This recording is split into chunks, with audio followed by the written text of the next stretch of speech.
아기 예수의 탄생을 축하하러 모였는데 여러분들이 예수님을 어떻게 알고 있나요? 예수님이 누구세요? 라고 누가 묻는다면 이렇게 대답하면 안 됩니다. 우리 찬송가 96장에 성탄을 준비하면서 갑자기 들은 질문이 뭐냐면 예수님은 누구신가 하는 겁니다. 예수님은 누구신가. 근데 보니까 찬송가에 그 제목이 있어요. 찬송가 96장에 보니까 예수님은 누구신가. 근데 거기 보면 우는 자의 위로 되시는 분, 그 다음에 없는 자를 풍성하게 하시는 분, 천한 자들을 높여주시는 분, 약한 자들을 강하게 해주시는 분, 눈먼 자에게 빛이 되어주시는 분, 병든 자를 고쳐주시는 분, 이렇게 기록을 하고 있습니다. 근데 이 찬송을 부를 때 우리의 마음의 위로는 됩니다. 그렇죠? 예수님이 우리의 눈물을 흘릴 때 우리의 눈물을 닦아주시는 주님, 우리가 아플 때 우리의 병든 몸을 치료해 주시는 예수님, 그 우리의 마음의 위로는 되는데 예수님의 본질을 다 설명하지는 못하더라라는 것이죠. 그래서 뭔가 한쪽에 찜찜함이 있습니다. 이 곡은 누가 썼냐면 조셉 하트라는 목사님이 곡을 썼는데요. 이 곡에다가 프레드릭 밀러라는 분인데요. 이 선교사님 이름이 이제 민로아라는 선교사님입니다. 이분이 한국말을 잘하셔서 이 그 조셉 하트 목사님의 곡을 번역한 거예요. 번역한 겁니다. 근데 미국 찬송가의 제목은 I will arise and go to Jesus. 나는 일어나 예수께로 가리라. 이런 곡의 제목인데 밀러 선교사님이 번역할 때 이거를 예수님은 누구신가 이렇게 번역을 해서 제목을 붙여 놓은 겁니다. 그래서 오늘 성탄의 주인공 되시는 예수님에 대하여 성경은 요한은 누구라고 말씀하고 계시는가 하는 것에 대해서 함께 은혜를 나누고자 합니다. 1절 말씀에 보면 태초에 말씀이 계시니라. 이 말씀이 하나님과 함께 계셨으니 이 말씀이 곧 하나님이시라. 이렇게 설명합니다. 여기 나오는 이 말씀이 누구냐? 예수 그리스도입니다. 왜냐하면 6절에 말씀이 임하기 전에 온 사람을 사도 세례 요한이라고 먼저 언급하고 있습니다. 그러니까 예수님이 이 땅에 나시기 전에 오신 세례 요한을 이야기하고 있는 거죠. 그 다음에 14절에 보니까 하나님이 육신을 입고 이 땅에 오셨다라고 말씀하고 있기 때문에 직접적으로 예수다라고 말씀하기보다는 말씀이다라고 표현을 했지만 그 말씀은 예수님이다라는 것이죠. 그럼 이 말씀이 언제부터 존재했는가에 대해서 오늘 1절에서는 태초부터 이렇게 나옵니다. 이것은 시간이 시작될 때 예수가 같이 시작됐다 이런 의미가 아니고 태초 이전부터 계셨던, 그래서 천지가 창조되는 그 이전부터 하나님과 함께 계신 분이다 이런 것을 의미하는 겁니다. 그리고 이 말씀이 가지는 지위는 뭐냐? 지위는 어땠느냐? 그것은 말씀이 곧 하나님이시다 라고 이야기합니다. 그래서 성부, 성자, 성령 하나님이 삼위일체 되심에 대해서 오늘 또 1절이 우리에게 이야기합니다. 그래서 3절 말씀해 보시면 만물이 그로 말미암아 지은 바 되었으니 지은 것이 하나도 그가 없이는 된 것이 없다. 창세기 1장 1절에서 태초에 하나님이 천지를 창조하시니라. 이 하나님이라는 이 말 속에는 누가 포함된다는 거예요? 말씀이 포함된다. 다시 말해서 예수 그리스도가 함께 창조의 사역에 관여하셨다라는 겁니다. 자, 그럼 유대 땅 베들레헴의 구유에서 탄생하신 예수님은 비록 인간의 몸을 입으셨으나 그가 곧 우주 만물을 창조하신 하나님이시다라는 것을 우리가 먼저 알아야 됩니다. 이 땅에 육신을 입고 오신 분 예수님은 그저 성인 중에 한 명이 아니라 하나님이시다라는 것을 우리가 알 수 있는 것이죠. 그럼 왜 예수님을 그냥 예수라고 표현하지 아니하고 로고스라고 표현했는가라는 겁니다. 로고스라는 것은 말씀을 의미합니다. 말씀. 그리고 이 말씀이 가지는 역할을 강조하는 것이 로고스죠. 그래서 말씀은 로고스가 담고 있는 것은 뭐냐면 담고 있는 사상과 말로 표현되는 것을 일치시키는 것이 로고스입니다. 여러분 우리가 부모님의 말씀 그러면 뭐예요? 그 말씀이 단순한 어떤 사람의 말이 아니라 부모님의 마음과 부모님의 뜻이 거기에 담겨있는 말씀이다. 이렇게 우리가 보는 것이죠. 그래서 부모님의 말씀은 가벼이 여기지 못하는 겁니다. 이와 같이 육신을 입고 오신 예수님은 하나님의 뜻, 하나님의 말씀을 그의 몸으로 우리에게 보여주고 오시는 것이다. 그래서 로고스라고 이야기하고 있는 겁니다. 그렇기 때문에 우리가 예수님께서 주시는 위로와 힘과 도우심의 모습을 노래하면서도 우는 자의 위로가 되시고 눈먼 자의 빛이 되시고 낮은 자의 높임 되시고 병든 자를 고쳐주신다는 찬양하고 있지만 그 찬양 이전에 말씀으로 오셔서 우리에게 전하여 주시는 하나님의 뜻을 알고 하나님을 아는 지식을 우리가 먼저 가져야 될 줄로 믿습니다. 여러분, 우리가 그리스도를 모르면서 하나님의 뜻을 알 수는 없습니다. 어떤 분들은 하나님의 말씀을 모르는데 하나님의 뜻이라고 이야기하는 분들이 있습니다. 우리가 그리스도를 모르면서 구원의 길을 이야기하는 분들이 있습니다. 예수 그리스도가 없이는 구원을 이룰 수가 없는 건데 예수를 모르는데 어떻게 구원을 이룰 수 있냔 말이죠. 그렇죠? 예. 그러므로 우리가 말씀이 육신이 되어 이 땅에 오신 예수님을 통해서 하나님의 뜻을 알아 구원의 기쁨을 누리는 그 자리로 나아가야 될 줄로 믿습니다. 여러분, 육신을 입고 이 땅에 오신 예수님의 성탄이 우리에게 정말 중요합니다. 정말 중요한 날입니다. 예. 혹자들은 그럽니다. 꼭 12월 25일이 예수님이 출생한 날은 아닐 것이야 라고 이야기하는 분들이 있습니다. 그러나 여러분, 그 날이 맞냐 안 맞냐를 따지기 전에 예수님이 하나님이신 그분이 육신을 입고 이 땅에 오셨다는 그 사실을 부정하지 못한다는 것이죠. 예수님께서는 인간의 몸을 입고 유대 땅 베들레헴에 탄생하셨습니다. 그렇다면 우리는 말씀이신 하나님이 육신을 입고 사람의 모습으로 이 땅에 오셨다는 사실을 믿고 우리가 성탄 주일을 지켜야 될 줄로 믿습니다. 말씀이신 하나님이 그럼 왜 이 땅에 오셨는가? 그 하나님이 왜 이 땅에 오셔야만 하는가 하는 것을 우리는 늘 기억해야 됩니다. 말씀이 육신이 되어 오신 예수님은 하나님의 뜻을 우리에게 계시하여 보여주심으로 하나님을 아는 지식에 이르게 하시기 위해서 예수님께서 이 땅에 육신을 입고 오셨다라는 사실이에요. 여러분, 오늘 본문에서 말씀이 태초에서부터 있었고 말씀이 만물을 지으셨다 이렇게 표현합니다. 그것은 하나님의 계시가 그 말씀 안에 담겨져 있는데 그 말씀이 누구냐? 육신을 입고 오신 예수 그리스도다라는 것이죠. 이것을 우리가 신학적인 용어로는 일반적 계시다 이렇게 이야기합니다. 그래서 우리가 자연 만물을 바라보면 하나님께서 말씀으로 창조하신 그 창조 질서 속에 하나님의 뜻과 하나님의 계시가 그 속에 담겨져 있음을 우리는 볼 수 있는 거죠. 그래서 로마서 1장에 보니까 하나님을 알만한 것이 그들 사람들 속에 있었다라고 말씀하죠. 하나님의 일반 계시를 통해서 하나님을 보지 못하는 자들을 향해 뭐라고 이야기하느냐? 너희는 스스로 지혜 있다 하지만 너희들이 도리어 어리석은 자다. 그렇게 말씀하고 있는 거예요. 여러분, 자연 만물을 바라보면 분명히 하나님을 알만한 지식이 차고 넘치게 있습니다. 그러므로 오늘 본문에서 예수님을 말씀으로 표현하면서 하나님의 계시가 창조 때부터 있었음을 말씀하고 있고 그 말씀 속에 하나님의 계시가 담겨져 있다는 사실을 우리가 분명히 알고 오늘 아기 예수의 탄생을 축하하는 날이 되어야 될 줄로 믿습니다. 그 다음에 말씀이라는 것은요, 말씀으로 오신 이유는 뭐냐? 구원의 수단으로 우리에게 주신 겁니다. 구원의 수단으로. 여러분, 하나님이신 예수님께서 육신을 입고 이 땅에 오신 목적은 우리를 구원하시기 위한 목적입니다. 다른 것이 아닙니다.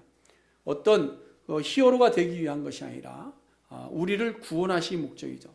그래서 뱀의 머리를 상하게 하시기 위해서 여자의 후손으로 이 땅에 오셨고 불뱀에 물려 죽어가는 자들을 살리시려고 십자가에 스스로 달리시고 세상 죄를 지고 가는 어린 양으로 이 땅에 오셔서 정말로 높이 달린 뱀처럼 노뱀처럼 달리신 겁니다. 이건 무엇을 위한 거냐? 우리를 구원하시기 위함이다. 그래서 이 구원의 계시가 어디에 담겨져 있느냐? 말씀에 담겨져 있다. 그래서 이 말씀 성경을 특별 계시다 이렇게 이야기하고 있는 것이죠. 그러므로 여러분, 육신을 입고 오신 예수님은 누구신가? 그분은 태초부터 계셨고요. 하나님과 한 분이시고요. 하나님의 구원의 계획을 우리에게 보이시려고 임하신 분이십니다. 구원을 이루어주시는 분이십니다. 그러므로 우리는 이미 죄로 인하여 죽은 존재들이 어둠에 거하는 자들이 되었는데 말씀이 육신이 되어 이 땅에 오실 때 주님께서 우리에게 무엇으로 임하셨다? 빛으로 임하셨다. 이렇게 표현하고 있는 거예요. 빛으로 임하셨다. 4절 말씀 보세요. 4절. 그 안에 생명이 있었으니 이 생명은 사람들의 빛이라. 사람들의 빛이란 말은 사람들을 위한 빛이다 이런 의미입니다. 사람들을 위한 빛이라는 것이 과연 무엇일까? 예수님께서는 믿는 성도들 향해서 너희는 세상의 빛이라 말씀하셨어요. 그렇죠? 너희는 세상의 빛이라. 그리고 너희 빛을 어디에 비춰라? 세상에 비춰라. 이렇게 말씀합니다. 그러면 여기서 말하는 빛이 오늘 본문에서 이야기하는 사람들 위한 빛과 같은 것이냐? 같지는 않습니다. 왜냐하면 이 빛이라는 것은 발광체가 아니고 우리가 비추는 빛은 반사체의 빛입니다. 우리는 어떤 빛을 스스로 만들어낼 수 있는 존재가 아닙니다. 우리는 모든 사람이 죄를 범하였고 하나님의 영광에 이르지 못하기 때문에 우리는 빛이라는 빛의 발광체를 드러낼 수 없는 그런 존재들입니다. 그렇기 때문에 어떤 사람도 스스로 빛을 발하지를 못합니다. 그래서 오늘 본문에서 예수님을 빛이라 말씀하면서 뒤에 가보면 참빛이다 이렇게 구분하고 있어요. 참빛이다. 그러면서 빛을 전하는 반사체는 누구로 이야기하느냐? 세례 요한을 이야기해요. 세례 요한. 8절 말씀해 보세요. 그는 세례 요한은 이 빛이 아니요 참 빛이 아니요 발광체가 아니요 이 빛에 대하여 발광체에 대하여 증언하러 온 반사체이다. 이걸 이야기해요. 간혹 스스로 선줄로 여기는 자들이 자기 자신을 발광체로 여기기도 합니다. 사람을 따라가는 성도들이 어떤 한 사람을 바라봅니다. 그 사람이 위대해 보입니다. 발광체처럼 보입니다. 그리고 그 사람을 따라가기도 합니다. 그러나 우리가 분명히 알아야 될 것은 이 땅에 그 누구도 생명의 빛을 비춰주는 발광체가 될 수는 없다라는 사실이에요. 아무리 위대한 설교자라 할지라도, 아무리 위대한 성인 같은 사람이라 할지라도 우리가 그들을 따라가서는 안 되고 그들이 비추는 참 빛을 따라갈 수 있어야 될 줄로 믿습니다. 그러므로 사람을 높이려고 할 것이 아닙니다. 사람을 따라가려고 할 것이 아닙니다. 흔히 우리가 무슨 주의 이렇게 이야기하는 분들이 있어요. 나는 무슨 켈빈주의다, 나는 웨슬리안주의다, 뭐 이런 주의를 이야기하는데요. 그들 역시 반사체일 뿐이지 그들이 발광체는 아니다라는 사실입니다. 자, 그럼 사람들을 위한 빛이란 무슨 의미일까? 성경 두 곳을 찾아보면요. 요한복음 8장 12절에 보니까 이렇게 말씀합니다. 예수께서 또 말씀하여 이르시되 나는 세상의 빛이니 나를 따르는 자는 어둠에 다니지 아니하고 생명의 빛을 얻으리라 이렇게 되어 있고요. 그 다음에 요한복음 12장 46절에 보면 나는 빛으로 세상에 왔으니 무릇 나를 믿는 자로 어둠에 거하지 않게 하려 함이로다 이렇게 이야기합니다. 무슨 말인가 하면 말씀이 육신이 되어 있다 하신 예수님께서 어둠의 권세에 매이는 자들에게 빛을 비추어 주시고 더 이상 우리가 어둠 가운데 머물러 있지 않게 하시기 위해서 우리에게 빛을 비추신다라는 것이죠. 예. 여러분 찬송가 96장에서 말하는 예수님의 모습이 바로 이것 아니겠습니까? 빛으로 오셔서 영접하는 자들로 하여금 세상에 우는 자들을 위로하고 없는 자들을 풍성케 하고 천한 자들을 높여주고 약한 자의 손을 잡아주고 병든 자로서 기도할 수 있는 그 예수 그리스도의 발광체의 빛을 받아서 그 빛을 반사하는 반사체로서 살아갈 수 있도록 하나님께서 우리에게 빛으로 임하셨다라는 거예요. 빛으로 임하셨다. 그러므로 오늘 우리를 위해 육신을 입고 오신 예수님은 참 빛으로 오셔서 우리가 그 참 빛을 받아 그 빛을 세상 가운데 비출 수 있도록 하시기 위함이다라는 거예요. 그런데 세상이 말씀이 육신이 되어 오신 예수님을 영접하지 않습니다. 참 빛이 비추어졌음에도 불구하고 빛을 세상에 비추지도 않습니다. 왜 그럴까요? 왜? 우리는 예수 그리스도를 믿습니다. 믿는다고 고백합니다. 성탄이 되었다고 주의 전에 모여서 함께 찬양하고 기도하고 예배합니다. 그런데 우리의 빛이 세상 가운데 비추어지지를 않습니다. 왜 그럴까요? 그것은 믿지 않기 때문에. 오늘 7절 말씀에 보시면 하나님께서 예수님이 탄생하시기 전에 세례 요한을 미리 보내십니다. 세례 요한은 증언자로 보냄을 받은 반사체이죠. 하나님께서 세례 요한을 보내신 이유에 대해서 이야기할 때 뭐라고 이야기하느냐? 빛으로 오신 그 예수님을 세상으로 하여금 믿게 하려 함이라.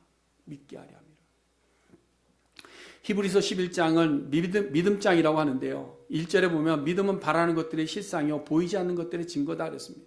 무슨 말입니까? 믿음은 하나님의 뜻, 인류를 구원하시기로 작정하셔서 이루시기 위하여 직접 사람의 몸을 입고 이 땅에 오셔서 우리를 구원하여 주신 그 하나님의 놀라운 참된 빛을 우리가 믿고 그것을 증거할 수 있는 그것이 바로 믿음이다라는 거예요. 여러분 우리가 예수 그리스도를 본 적이 있나요? 예수를 보지 못했어요. 그렇죠? 죽음 이후의 세계를 우리가 가본 적이 있습니까? 가볼 수도 없습니다. 그럼에도 불구하고 우리가 말씀이 육신이 되어 오신 예수 그리스도를 통해서 구원받고 하나님의 나라에 들어갈 수 있게 된 것을 믿는 것, 그것이 바로 구원받는 자들의 믿음이다. 여러분 오늘 본문 10절 말씀해 보세요. 그가 세상에 계셨으며, 이는 예수님께서 육신으로 이 땅에 오신 역사적인 사실을 말씀하는 겁니다. 세상은 그로 말미암아 지은 바 되었으되 이는 말씀이 육신이 되어 이 세상에 계셨던 예수님이 뭐냐? 창조주 하나님이시다라는 거예요. 그런데 세상이 그를 알지 못하였고 영접하지 아니하였다. 이 말은 믿지 않았다. 믿지 않는 사람들이 늘 이야기합니다. 하나님이 어떻게 사람이 될 수 있어? 이렇게 얘기하는 거죠. 신적인 존재가 어떻게 사람의 모습이 될 수 있어? 하나님이 어떻게 그렇게 초라한 구에 태어날 수 있어? 하나님이라면 어떻게 저 저주의 상징인 십자가에 죽을 수가 있어? 말이 안 돼. 예수가 피를 흘렸다고 그러는데 그 피가 나를 위해 흘린 값인지 내가 어떻게 믿을 수 있어? 이걸 이야기하는 거예요. 그러면서 육신으로 육고 오신 예수님을 인정하지 않습니다. 부인합니다. 믿지 않는 거예요. 혹시 지금 이 자리에도 예수님이 하나님 되심과 예수님이 나를 위해서 죽으심과 예수님을 믿음으로 말미암아 하나님의 나라가 간다는 사실을 우리가 믿지 못하는 분들이 계신다면 오늘 말씀을 읽고 말씀을 듣고 우리가 예수 그리스도를 영접함으로 믿음 있는 성도들 될 수 있기를 간절히 바랍니다. 12절에 보니까 영접하는 자, 곧 그 이름을 믿는 자들에게 그냥 믿어라가 아니라 특권을 주십니다. 하나님의 자녀가 되는 권세를 주셨다. 이렇게 말씀하죠. 여러분, 하나님의 자녀들이 누리는 권세는 놀랍습니다. 우리 누려보신 분들은 아마 알 겁니다.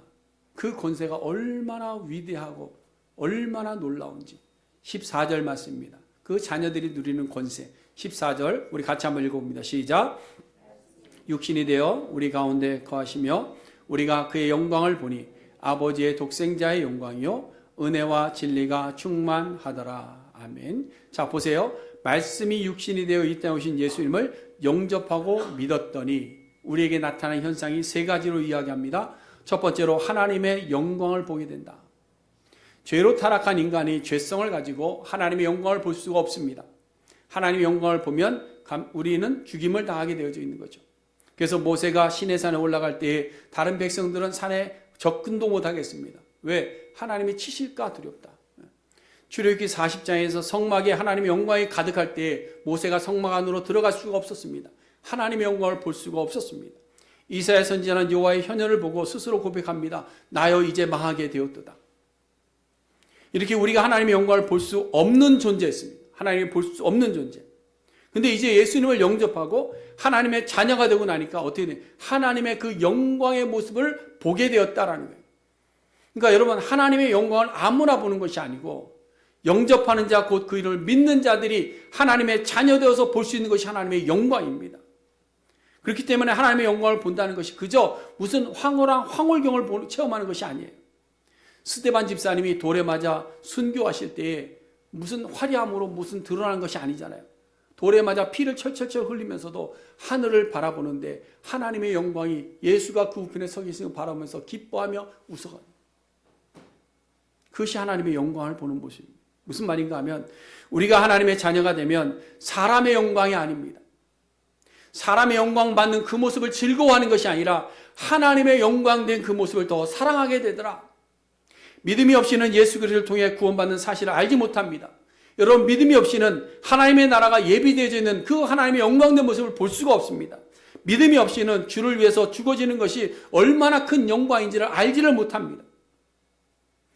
사도 바울은 내가 주를 위해서 죽는 것도 나에게 유익함이라. 죽는 것이 무슨 유익이 있겠습니까? 그러나 사도 바울은 하나님의 영광을 보았기 때문에 내가 지금 죽어도 그것이 나에게는 영광이다. 여러분, 우리가 말씀이 육신이 되어 오신 예수님을 영접하고 하나님의 자녀가 되면 더 이상 우리의 삶이 사람의 영광에 취하려고 달려가지 않습니다. 우리의 변화를 무엇으로 볼 수 있느냐? 우리가 아직까지도 사람의 영광을 얻기 위해서 달려가고 있다면 아직까지 우리는 하나님의 영광을 보지 못하는 겁니다.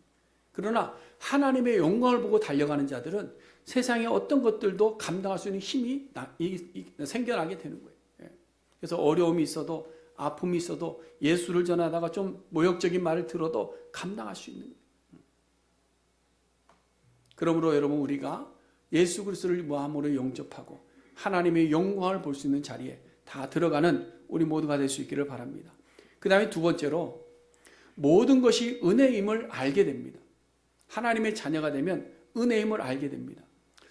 여러분, 송경민 목사님이 작사 작곡한 은혜라는 곡 잘 아시죠? 그렇죠? 은혜. 이분 한번 모셔다 집회를 하고 싶은데 뭐니 해도 머니가 안 돼서 지금 못하고 있는데요. 자꾸 오겠다고 그러는데 제가 지금 오지 말라고 그랬어요.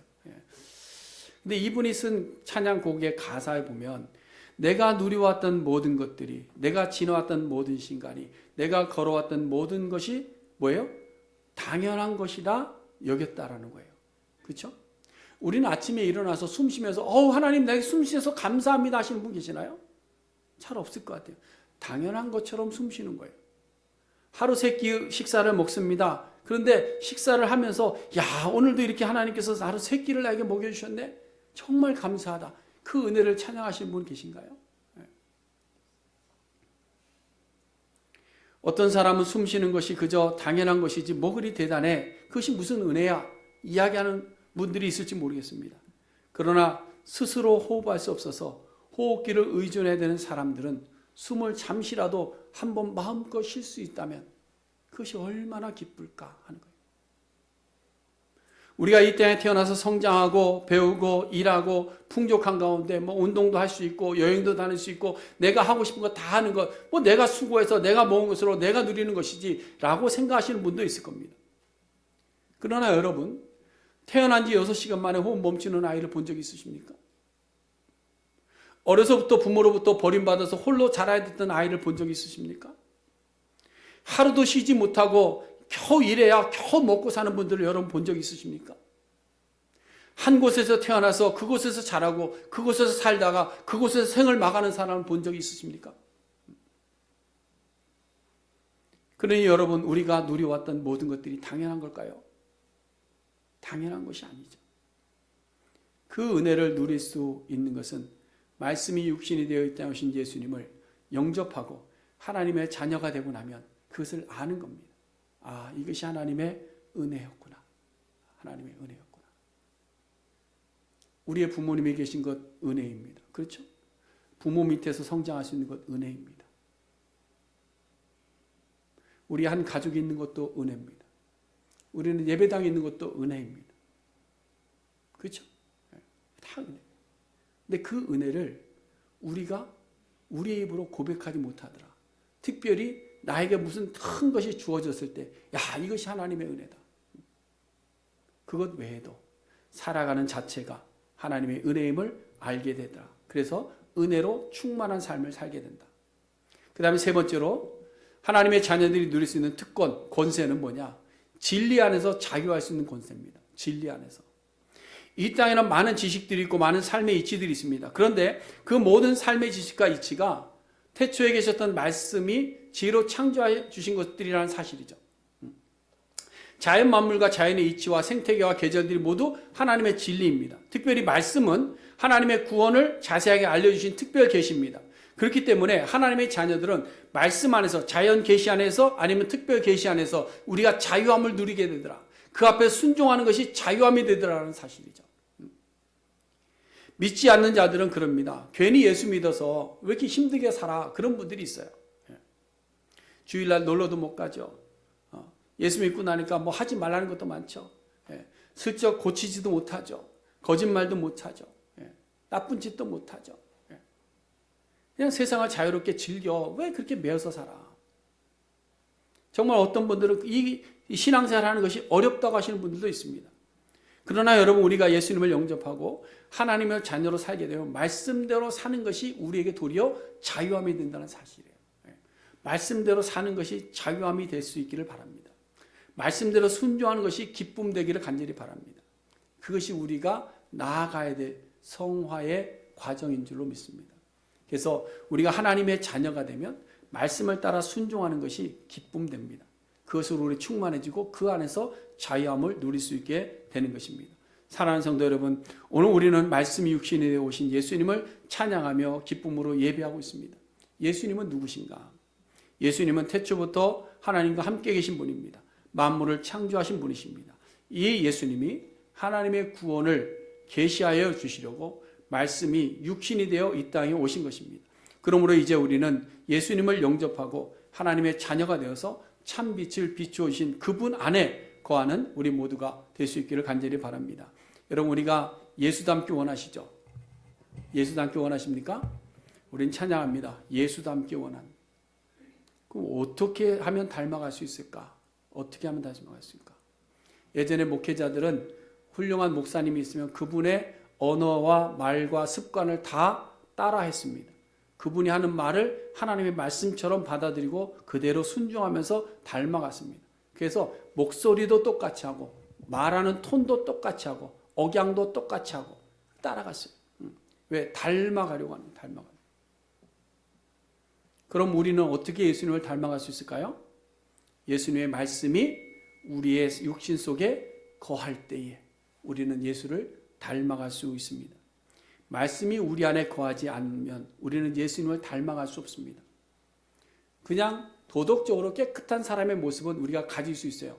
다른 사람보다 조금 착한 모습은 가질 수 있습니다. 그러나 예수의 형상을 닮아가기는 어렵습니다. 그러나 말씀이 우리 안에 있으면 우리는 그 말씀으로 인해서 예수를 닮아가죠.